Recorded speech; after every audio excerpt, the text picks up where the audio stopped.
welcome to the Hag and White.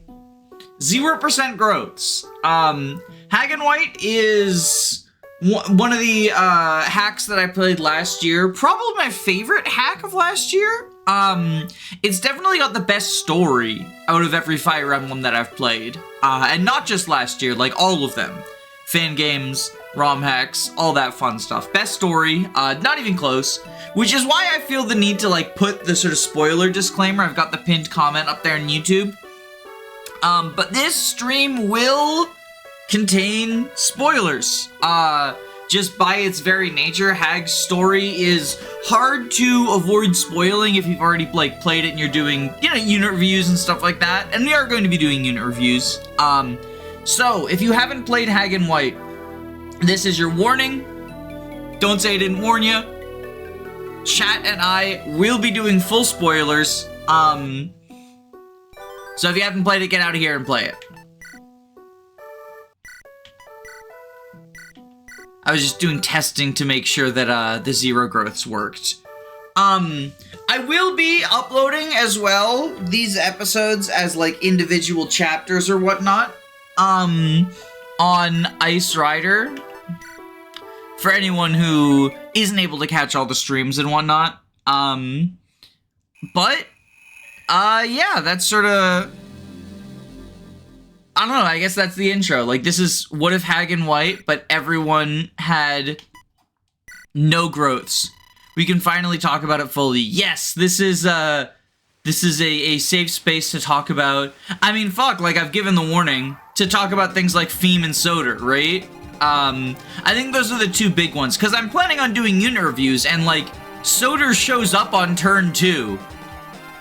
A very relevant part of the Soder discussion is the fact that he betrays you and leaves you unavoidably and permanently, at the halfway point of the game, like, at the turning point, right?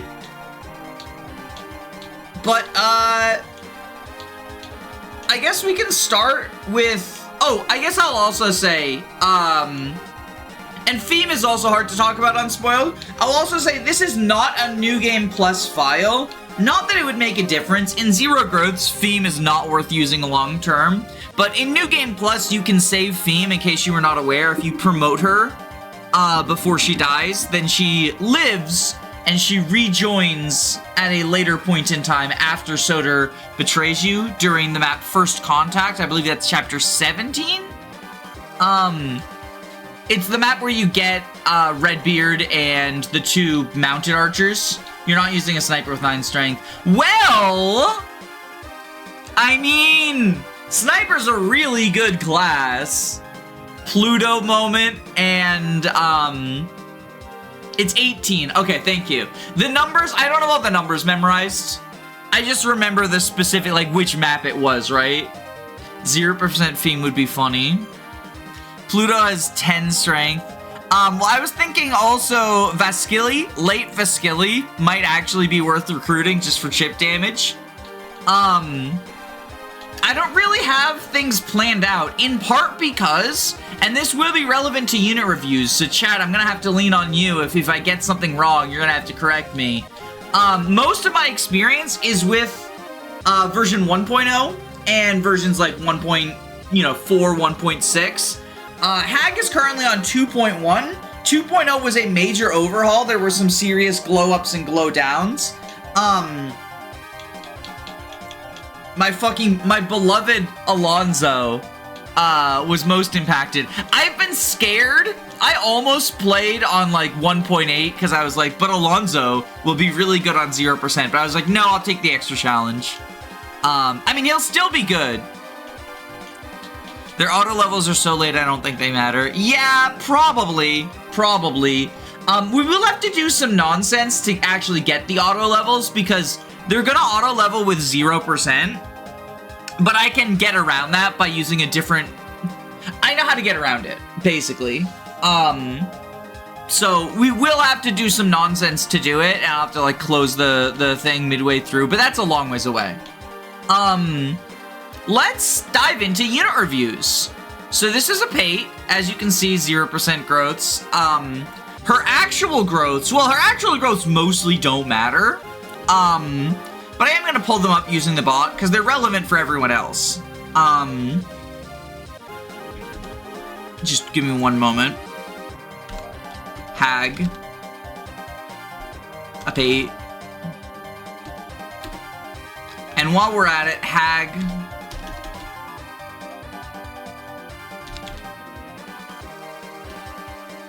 Kyra. Hag.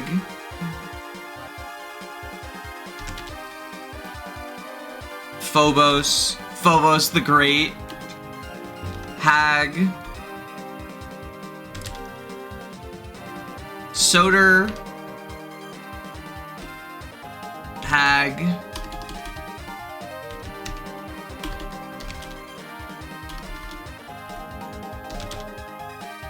Oh, what's the Dark Mage's name?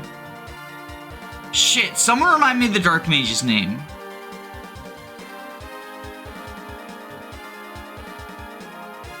Apate, thank you. Apate.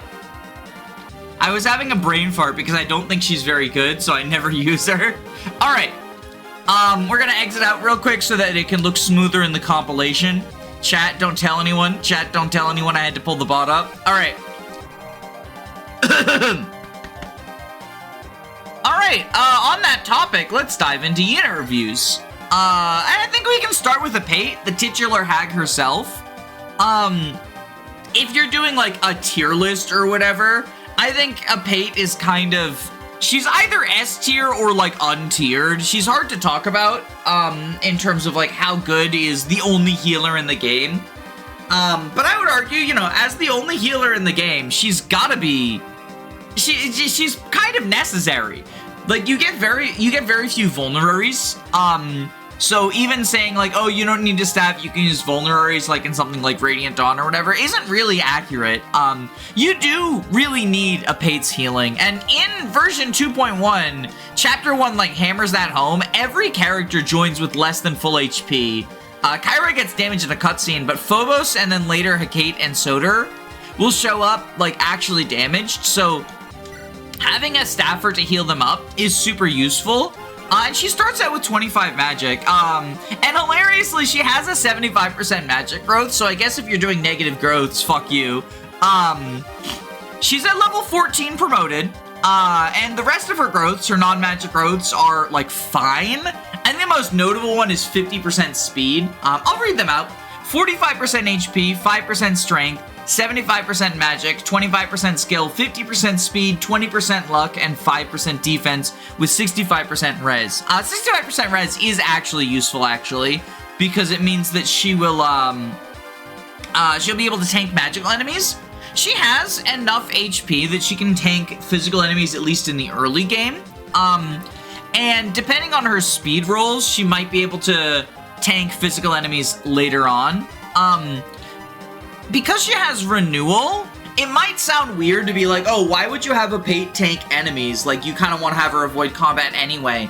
Because she has renewal, and she naturally heals HP over time. Not a ton. Only 30%, so that's like, what, 10? That's about 10 HP.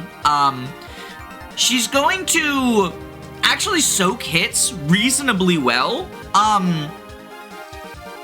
Since you only have one healer for most of the game, Apate's going to be your only healer for the majority of the time, and even once you get the other secret healer, you have two healers. You want to avoid taking damage as much as possible. This is why things like bows or being able to attack uncountered or magic, anything that lets you attack uncountered is super useful. And for that reason, if you can, on enemy phase, get the enemies to attack Apate because she's unarmed and won't counter, then that is beneficial because she'll heal herself and you save a healing action. You can heal other people with the staffing. So that's nice. At about halfway through the game, Apate gets the Nosferatu spell for one chapter. It's the big, chapter 16, the big chapter where you, like, return home and fight everyone and whatnot. And that's super useful. She loses it afterwards, but she also de-levels by, like, I want to say 10 levels? She loses levels so you can start leveling her up a little bit more, which is nice. Her growths aren't great, but it's nice to have them. hag equals gag. We do have the gagged hag sprite, and I'm probably gonna put that on screen when she gets gagged. It's 10 levels. Okay, thank you, human, thank you. After she de-levels, she gains Power Staff, so she can heal 2 actions per turn. And she also gets a personal tome with Gale Force, which is, it basically means she can either like kill something in staff, or staff twice per turn, or staff and then attack, and it doesn't need to be the Gale Force tome, because you later get the ability to buy light magic, and light magic is probably the best magic in the game, but only Hag, Tiresias, and Kyra can use it, so it's, you know, oh, no, what's her name? The Wyvern can use it too. I heart Gale Force. It's just nice to have multiple actions. And with capped magic, even though her speed, Demeter, thank you, that's the Wyvern. But yeah, with capped magic, even though her speed is ass, because even with growths, like 50% growths, she's got limited time to level it up. She's still gonna do big chunks of damage. Vortex is fine. Yeah, I think the biggest downside of Vortex, that's the Gale Force spell, is most of the time, I think Apate is better used staffing. She starts with an infinite use heal staff, and depending on the chapter, she will have different staffs. She gets unlock later and then loses it. She gets physic and then loses it and then gets it back. And she has silence on the final map. Am I forgetting any? It's mostly just healing, but as your only healer, like, that's good. She also has a crit bonus, which I guess is kind of cool. She was born to Vortex, forced to Power Staff. Yeah, just by the context of the game. I do think it's useful to be able to, like, I know it's useful to be able to, in case of an emergency, Vortex something and then still be able to heal, though. There is one unlock map. Like, 3 people said I forgot unlock. Didn't I just say she gets unlocked? Maybe I'm gaslighting myself. I thought I said it. But yeah, I think Apate is really, really good. It's hard for her not to be as the only healer. And she's not like the squishy Sarah where you gotta keep her out of combat. Like, I do frontline with her.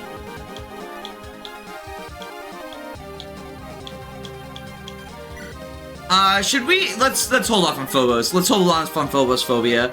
Anyone have anything to add on Apate before I move on to Kyra? I think that's basically it. She gets sent to phone game, before you get sent to post game, she gets Fortify. They do a funny joke where she gets Fortify and then she dies immediately. Sick crit. I mean, she has the crit bonus, but her skill stat is, like, not great. 25% growth here, too.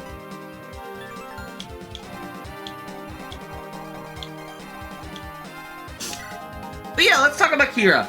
Kyra is the Lord.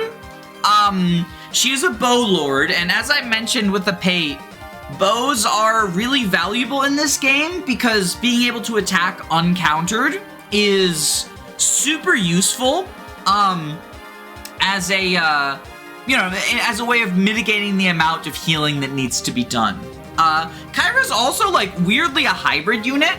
She has you can see, like, she has 5 base magic, and then her growths, she's focused on strength, but she can do some magical stuff. 75% HP, 55% strength, 30% magic, 60% skill, 45% speed, 50% luck, 25% defense, 20% res. Basically what you expect out of an archer. You know, they're going to hit people hard, but they're not going to take hits very well. Surprise, surprise. The unit that can't attack at one range is not good on enemy phase. Now, unfortunately, Kyra's personal class is probably worse than just Archer itself, because Archer promotes into Sniper. Sniper gets bow range +1, which is easily the best skill in the game, because now you can attack other bow units without getting countered.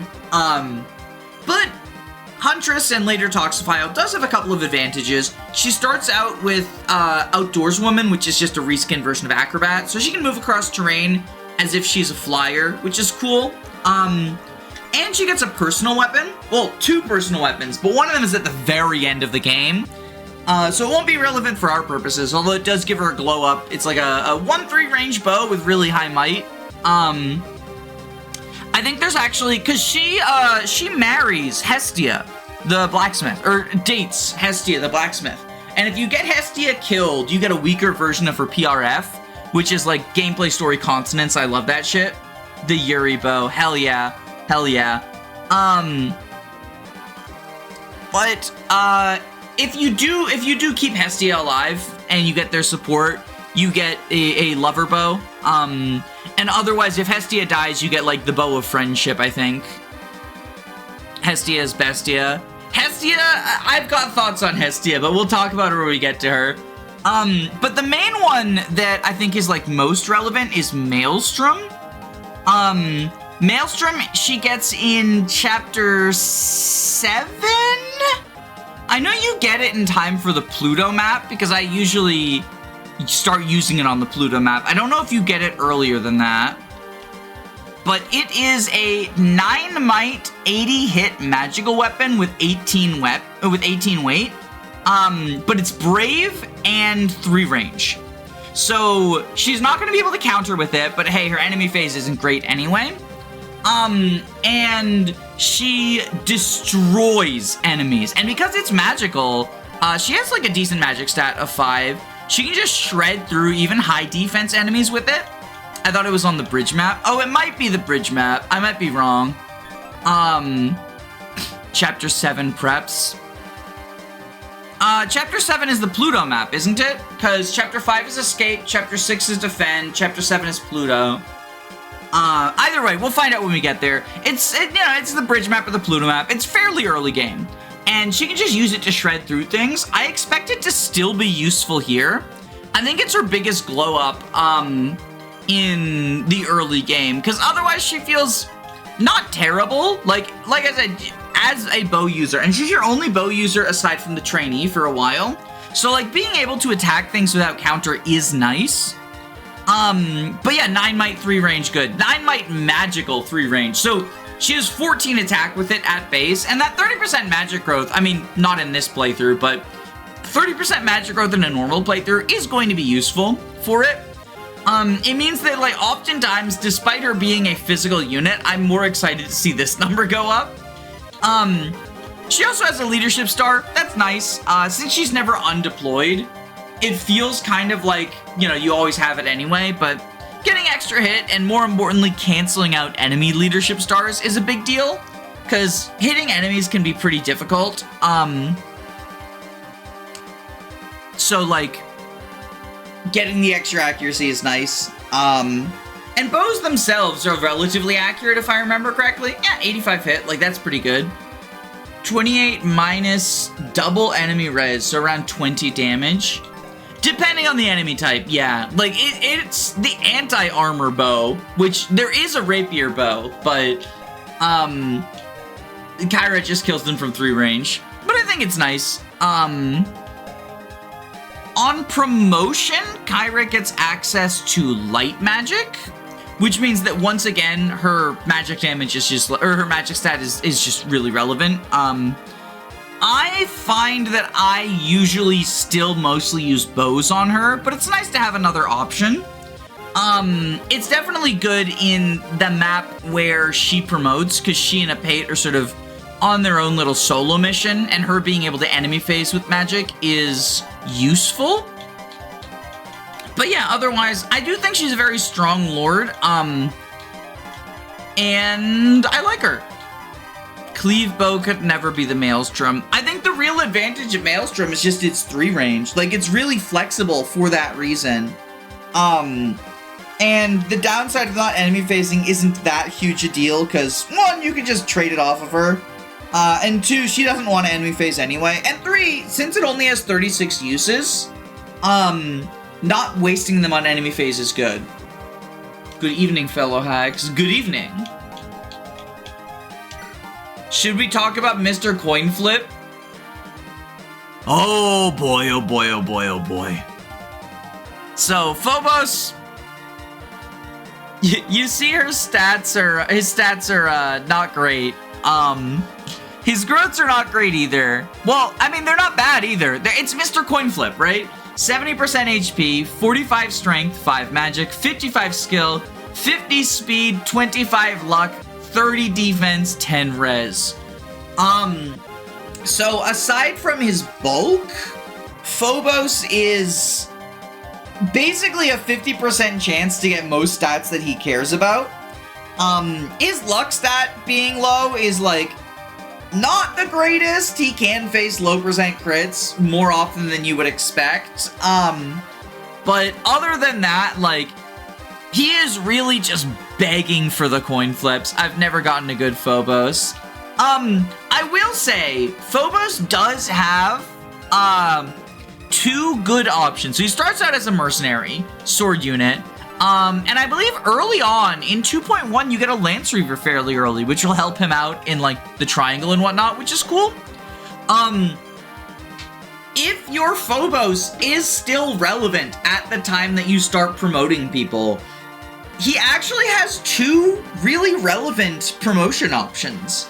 So Bounty Hunter and Hoplite are the 2 promotion options for Mercenary. Bounty Hunter is a sword axe class that gets the skill Thunderstorm. Thunderstorm means if you are using a heavier weapon than your opponent, you get a hit boost and a damage boost. And Hoplite gets Triangle Adept alongside all 3 weapon types, lances, axes, and swords. And Triangle Adept doubles weapon triangle, both advantage and disadvantage. I would argue Hoplite is the best melee class in the game. I think some of the magical classes and of course Sniper are better than Hoplite, but if you are stuck on melee weapons, 15 hit and 15 crit for Thunderstorm. He has 8 con. He has 8 con, yes. But you can still use heavier weapons. Like, if you're Thunderstorm Phobosing, you can still use heavier weapons, especially if you're going for, like, one-shots or whatever. I think that the correct path to go is Hoplite.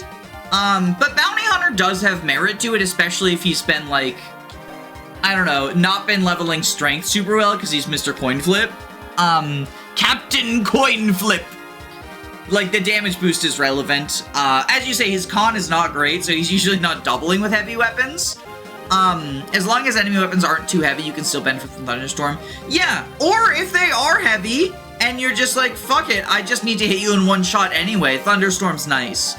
Like, you don't have to double with Thunderstorm for it to be relevant, and oftentimes if you're using, like, effective weapons or blades or whatever, you don't want to double, because then you don't face counter and you don't need healing, right? So Thunderstorm's not the end of the world for Phobos. You can give the body ring if you really want to. I do think Hoplite is usually going to be the best. And you want some number of Hoplites in your army, just because of how powerful Triangle Adept is. As I mentioned with Kyra and her leadership star, enemies are fairly dodgy in this. I don't think it's early game Biting Blade levels, but your hit rates are going to be unreliable, and so any way you can boost them is good. Now, with Triangle Adept, you do have to be careful because it doubles advantages, but it also doubles disadvantages. And I know there's some number of people who are like, it's bad because it doubles disadvantage. I'm going to be really fucking mean for a second. That's a skill issue. I'm sorry. Check enemy weapon types, especially if you're trying to enemy phase. There are some foes that have all 3 weapon types, like Great Knights and enemy Hoplites. You're never going to have advantage on them in enemy phase, but for the most part, enemies have 1 to 2 weapon types. You know, promoted bounty hunters have swords and axes. Promoted, whatchamacallits, like the various non-Great Knights, the Holy Knights and Dark Knights, they have, you know, axe and sword or lance and bow or whatnot. You can usually equip a weapon where you will only ever be neutral or at advantage, even on enemy phase, and get that hit bonus. It's also due to normal GBA hit weapon in a time where we're used to the 120 hit Iron Sword. Yeah, what is the Iron Sword hit? 90%. And also enemy leadership stars are obnoxious to deal with. So there's a lot of factors that make accuracy a legitimate concern. And like, because of that, Triangle Adept super useful, especially, you know, if you're doing player face stuff, which you should be, limited healing. It's always going to be pure upside, but even on enemy phase, I think it's really easy to just be like, okay, what enemies am I in range of? Well, then I'll equip a lance. What enemies am I in range of? I'll equip an axe. And just bam, bam, bam. Also worth noting, Triangle Adept isn't just an accuracy boost. It does double the damage bonus from Triangle. So like there is a minor damage boost as well. I think if you're more concerned about damage, Bounty Hunter, it's as +3 is going to be more for that. But like it's not pure accuracy. But yeah, I do think that accuracy super useful, especially in Hag. Last thing you want is to miss and then get counterattacked and need more healing. And just like having a Hoplite. Hoplite has good stats too. Like they get 4 HP, 2 strength, 3 skill, 2 speed, 3 defense, and 3 res on promotion. Those are huge bonuses. The biggest problem with Phobos is if he misses like one of his coin flips, especially on speed, it's over. It's fucking over. Because he really wants to keep, like, he wants his stats to get better. He's level 1, and these stats are awful. And so you can probably guess how good he's gonna do in a Zero Growths playthrough. But yeah, I find that if you get Phobos to promotion, he's fine. He'll be like, you know, a generic Hoplite, which is good. His biggest problem is just getting there without getting RNG screwed. Because if he misses, you know, a couple of speed level ups, now he's not doubling, it's harder to get experience.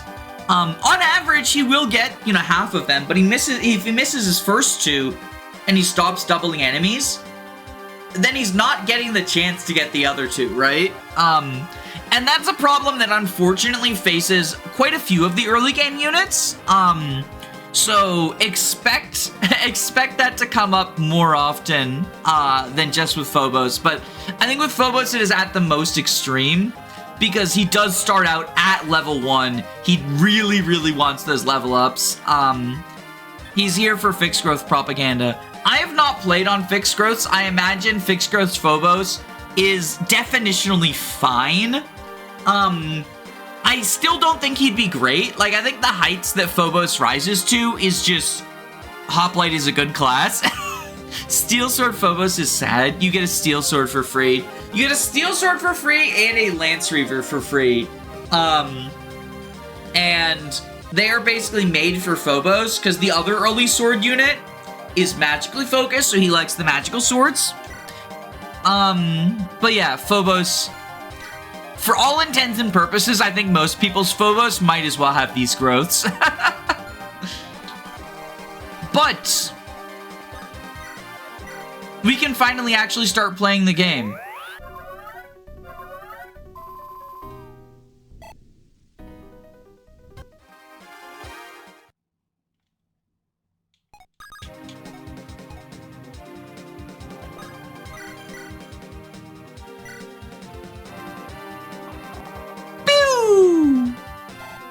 Gaming.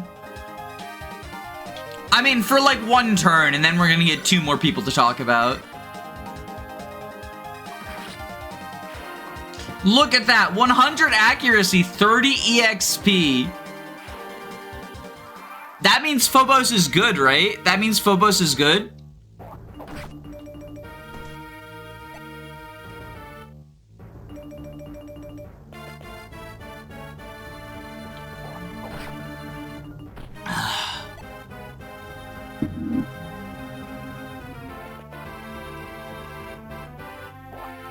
It's okay. 1 turn of bow going pew does a lot for pacing. Pew pew pew pew.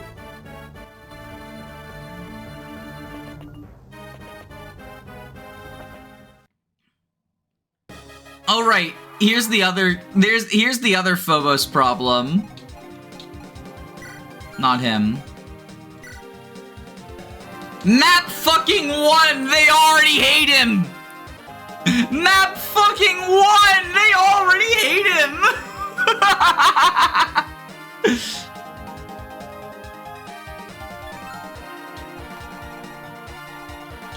We did just get a couple of new units, and we will be talking about them, but first... I want to do the... Because they're in their own little section, so I want to do this first. That generic brigand woman is a huge hater. As is her right. God forbid women do anything.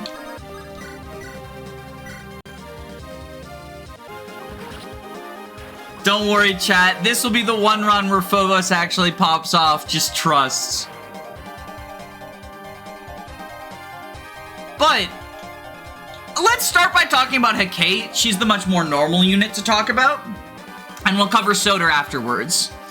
I once again want to reiterate, this stream and this video will contain spoilers for the early, mid, and late game of Hag and White. So, you have been warned. If you haven't played the game, go play the game. It's really good. The story is fucking phenomenal. Go away if you haven't, but spoilers. Okay. Let's talk about Apate. Apate is a dark mage. She's the first mage you get, asterisk, because Soder is also a mage. But she is basically what you expect out of a mage. She's got a focus on magic, and she deals damage by hitting on res. 65% strength, 65% HP, 20% strength, 55% magic, 45% skill, 35% speed, 40% luck, 20% defense, 40% res. She's frail, as you can expect from a mage. But that, like, the advantage of tomes, even more so than bows, is you can almost always attack uncountered. Because you can attack at 1 range to kill archers, you can attack at 2 range to kill melee units. 65% strength would have gone hard. It would be funny, because she does have the option to promote to Artificer for swords and dark magic, and honestly, I would say Artificer is probably her best promotion path. Because Apate's biggest issue, you know, obviously she's got the frailty, but I think her biggest issue is her speed. She starts out with 6 speed and has a 35% growth. She is almost never going to double. She hits on res once, maybe twice if her speed is good enough. Yeah, and Artificer, which is sort of a hybrid class between Thief and Dark Mage, it gets swords and dark magic, and most importantly, a +4 speed buff on promotion. And that can actually get her to doubling thresholds, right? Or at the very least, keep her from getting doubled. Although you do get the normal rock from David, and that stops you, like, it's basically gives Wary Fighter, right?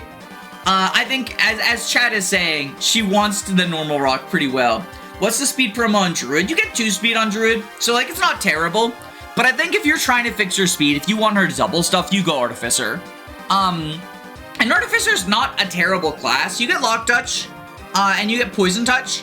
Poison Touch is basically Poison Strike, and if you're not doubling anyway, you might as well do the extra chip damage on attack, and then, like, set up for someone else to get a kill, which can be useful. Swords, not the greatest, because her strength is not phenomenal. Like, 4 base on a 20% growth, and you only get 3 bonus on Artificer. But you get magical swords, and magical swords are actually really good. The Firebrand, in particular, is, like, the most common one. But there's also there's a wind one that's effective against flyers. That can be nice. So, like, that's okay. I think if you get Speed Blessed, go Druid, because Druid is a really fucking good class. It leans into, like, she gets 4 magic, and then she gets Tome Breaker. And since Apate's res, you know, 40% res on a base of 7, it's decent. I said Apate, I meant Apate. But Apate's res is, like, good enough that she can, you know, people meme about Mage Killer, but it is actually a role in this, because magical enemies are frequent enough and oftentimes huddled in groups where you can, even if they're hybrid foes, trick them into using their tomes by sitting at the edge of their range. And Tomebreaker giving 50 extra hit and 50 extra avoid against tomes is really nice. You can use like, what is it? It's not Luna. There's a spell that's effective against mages. I think it's Sagel. Sagel might be the physical one. But there's 2 tomes that druids can use that are really good against mages. One of them is effective. Is that Sagel? And then the other one is a physical tome. However, druid does get sick hit bonuses against tomes. Yeah, the hit bonus is also relevant. I was focused more on the avoid because she has res. She can tank them. Like, I don't think dodge tanking is the most reliable strategy out there, but 50 avoid is a lot. And 50 hit means that you're always going to hit. Spiral is physical. Thank you, thank you, thank you. So Spiral, not so much for Apate because her strength stat, lol. But Sagel deals effective damage. You get the extra hit from Tomebreaker. It's nice. I don't know. I think either option is probably viable. I would usually go with Artificer just because you get the extra speed. Having another Lock Touch unit is good too, because Lock Touch is a very rare skill. You get it on Lopez, you get it on the promoted Artificer, and you get it on Ziying, the Assassin. And I believe those are the only units innately to have Lock Touch. So Apate, as your only unpromoted dark, or as one of 2 unpromoted dark mages, having that option it's nice if you're not using any of the others. Sagel is imported spell from Darkstones. Oh, that's the Evil Sacred Stones mod, right? But yeah, I think I will be honest, I am not a fan of this unit. I think she doesn't level super well, and I think you get some very good promoted dark mages. Well, one really good promoted dark mage later, who I prefer. Shoutouts to Romhack Pent. But I don't know. If you want a hit someone really hard on res once, she'll do it, right? She'll do it. Lopez is the GOAT who needs other characters. Lopez is pretty good. But have you considered Soder has a funny mustache? Soder has a funny mustache. And really good bases. Damn. Look at this guy. Also good growths. 90% HP, 50% strength, 35% magic, which is relevant because he uses anima and axes. 55% skill, 30% speed as you expect from an armor knight, 40% luck, 55% defense, 30% res. Obviously, as a super tanky unit, you know, I've been talking about attacking uncountered being good, because you have limited healing. He has 10 defense and a 55% growth. That's really, really useful. You do not get that many bulky units in Hag, especially from a growths perspective. Like, let's just look at this forecast, right? He's taking 3 damage from this guy. He takes 4 damage from this guy. That's all really fucking good, right? I think having a general... Well, I guess we should also say general's promotion bonuses, because you can promote to either White Dragoon or General. White Dragoon, you get a horse, you get 7 move instead of 4 move. You get Canto, and you can, like, rescue people. You get swords, axes, anima. It's fine. General, I think, is the goated promotion. You get 5 move, which is worse, but you get Canto plus and reposition. So, General, ironically, is actually the movement-based class, because you get Canto plus and you can repo people around. Choosing to neglect your horse gives you more mobility. You also just get really good stats, 5 HP, 3 defense, 3 strength, and 2 magic. And then you get, you know, dark magic, anima magic, axes, and lances. What's not to love? I think General's a really good class in this game. And honestly, I'm pretty disappointed with White Dragoon. 7 move and only Canto for, like, lame stats is not where you want to be. You can, I guess, send Soder White Dragoon, but I think always go General. Just reposition Canto plus goes so fucking hard. And then, of course, very tanky stats. I think that having a general on your team, both for the movement utility and the ability to just like enemy phase without needing a ton of healing, is nice. You gotta watch out, there's effective weapons like the rapier bow, it's called the cleave bow, but hammers, rapiers, armor slayers, heavy spears, like, you do have to be careful, and of course generals are gonna have bad resistance, although Soder's not terrible, you know, 5 res on a 30% growth. But you do need to be a little bit careful in who they face. For the most part, I think generals are going to be very, very strong frontline units, and you will be rewarded for adding one to your squad. But maybe not Soder. Because after the early game, because I do think you should use Soder in the early game when he's force deployed. However, after the early game, the generals tend to sort of, they really want a promotion, because being stuck on 4 movement is very rough. And even though the upgrade from Knight to General is only 4 move to 5 move, it means they keep pace with unpromoted units, they get Canto Plus, they get reposition, they can actually be useful in terms of like getting forward.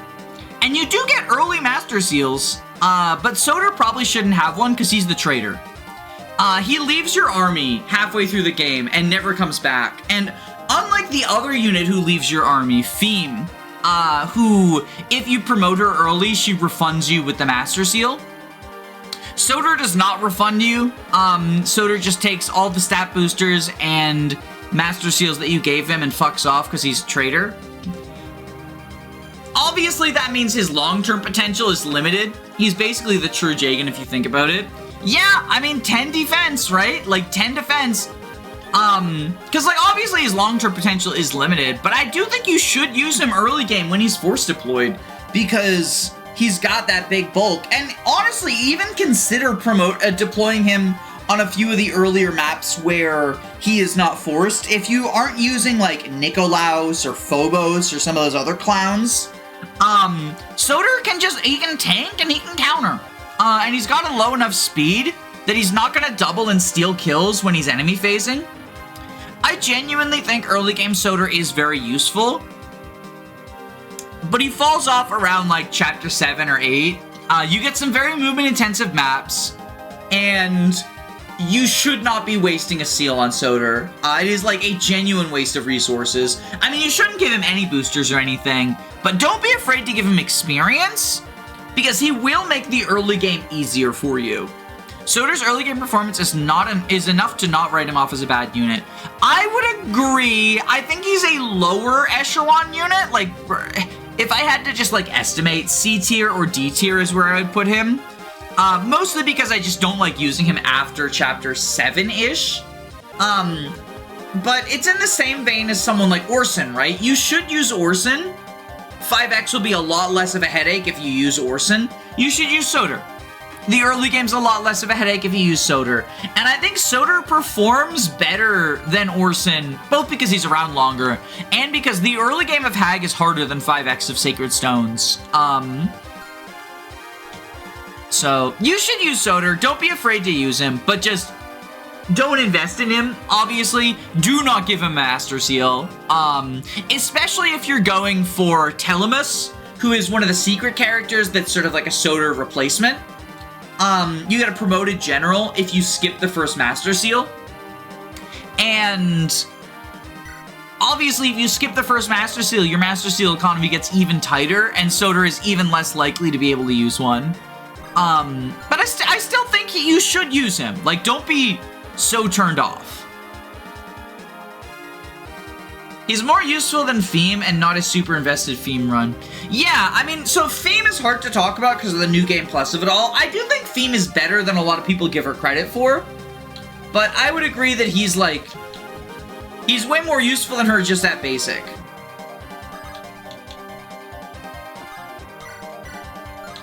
Also, 100 accuracy Fire Tome moment. And we always love to see general magic animations.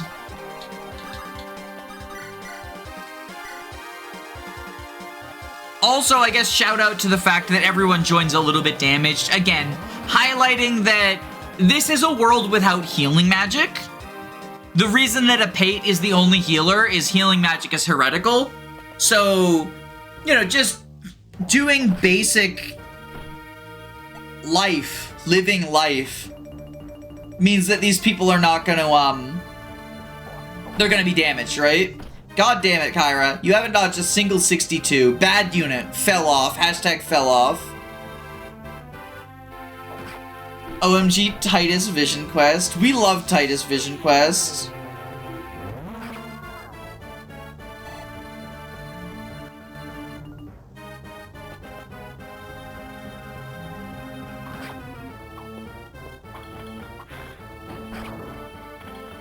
Look at this. 1 damage from the thief.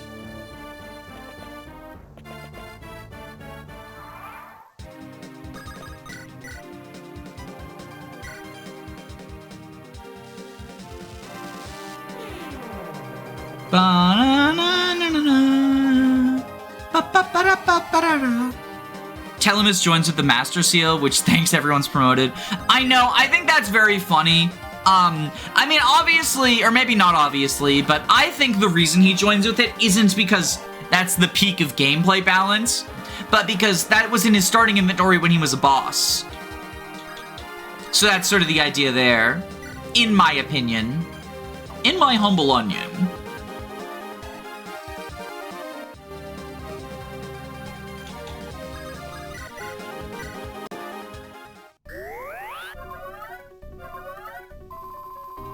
Titus got his villain arc, then Length of Time got cancelled.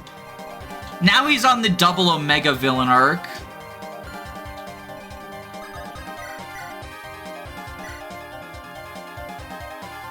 I think his inventory is identical.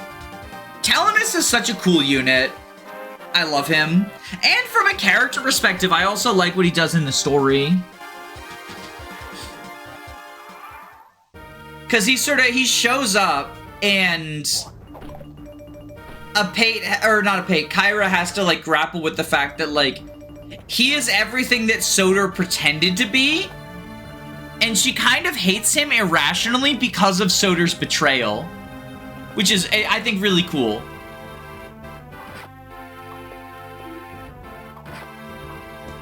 Damn, if only Phobos knew how to double.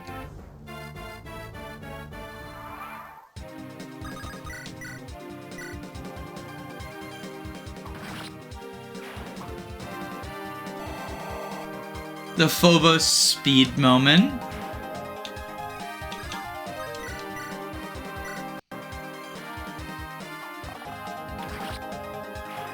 I do really like this prologue. I think it does a very good job of sort of introducing everyone in their roles to you. And showing, like, you know, Apate just got damaged and then she healed back up to full, right? I think there's a lot of subtle teaching that happens here, which is cool.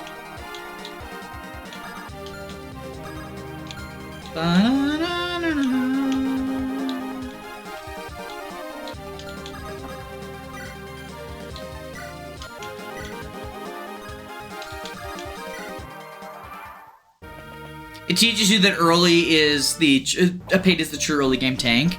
I don't know if you're joking or serious, but I'm absolutely serious when I say that. Like, genuinely, unironically.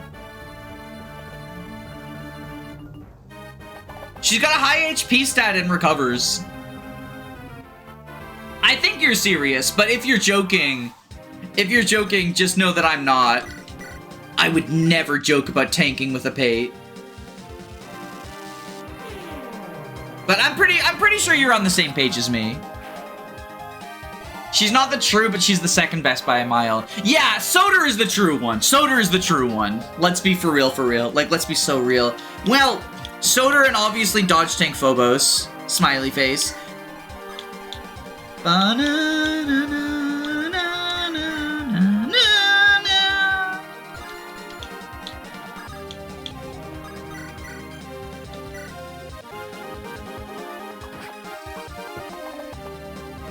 See, Dodge Tank Phobos, the tankiest unit out there. Where's the hater? The hater's over here.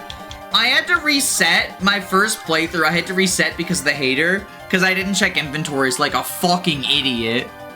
I was like, yeah, Phobos will be good against this axe unit. Maybe not. Imagine losing an Iron Man to that clown. Or not losing an Iron Man, but like, you know, losing Phobos in an Iron Man.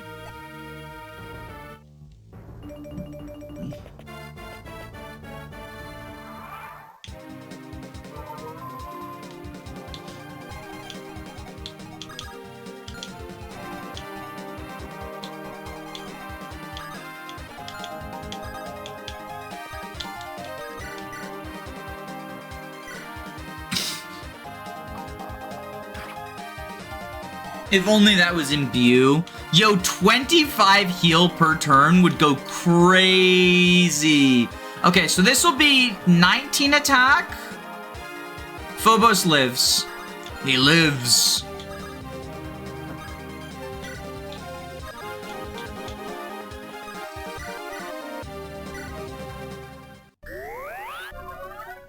You can't die if you never get hit. So true.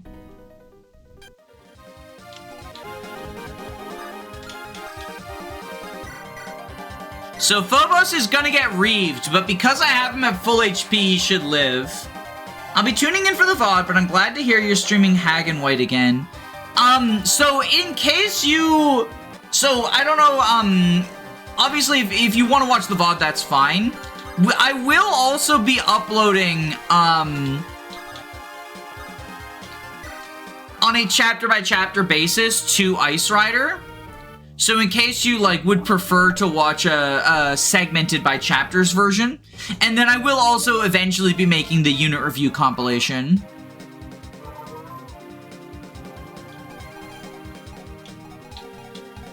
I'm